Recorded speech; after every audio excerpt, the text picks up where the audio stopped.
Summarise my topic that is ads.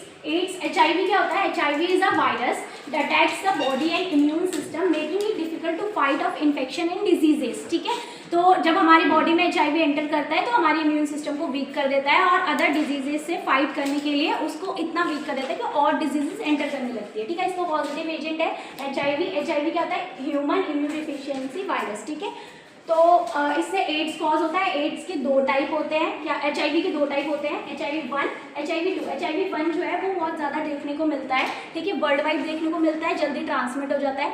मगर जो HIV2 है वो ईजिली ट्रांसमिट नहीं होता है और एड्स में कन्वर्ट ईजिली नहीं होता है, और ये साउथ अफ्रीका में देखने को मिलता है। इसकी हिस्ट्री क्या है?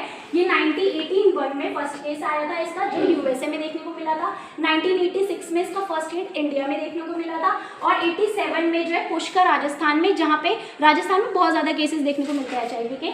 1987 में नेशनल एड्स कंट्रोल प्रोग्राम चलाया गया, ठीक है, और 1992 में क्या हुआ? नेशनल एड्स कंट्रोल प्रोग्राम जो है ये बहुत ज़्यादा मतलब आगे बढ़ाया गया इसे, ठीक है, और फिर इसका फेज़ 1 आया 1992 में, 1999 में फेज़ 2 आया, 2007 में फेज़ 3 आया, 2014 में फेज़ 4, और अभी तक जो अभी हमारा फेज़ 4 चल रहा है। उसके बाद इंक्यूबेशन पीरियड क्या होता है कि ऐसा पीरियड जब हमारे बॉडी में वायरस एंटर किया और हमारे बॉडी में फर्स्ट सिम्टम जब शो होने लगा तो उस पीरियड को इंक्यूबेशन पीरियड कहते हैं।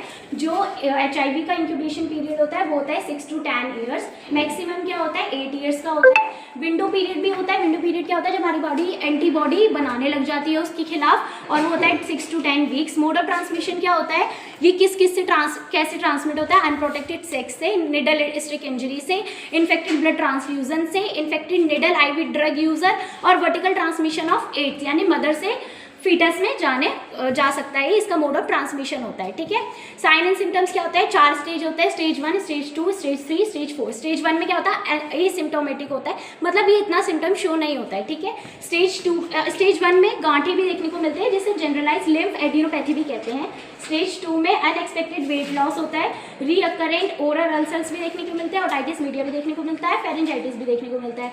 स्टेज 3 में अनएक्सपेक्टेड वेट लॉस होता है, परसिस्टेंट डायरिया होता है, फीवर, ओरल कैंडिडाइटिस, पल्मोनरी TB होता है। स्टेज 4 जो होता है उसमें CD4 का काउंट जो है बहुत ज़्यादा कम हो जाता है। नॉर्मल काउंट होता है 500 से 1500, और जब HIV हो जाता है तो 200 हो जाता है। मसल वेस्टिंग सिंड्रोम देखने को मिलता है, इस वजह से हम इसे स्लिम्स डिजीज भी बोलते हैं।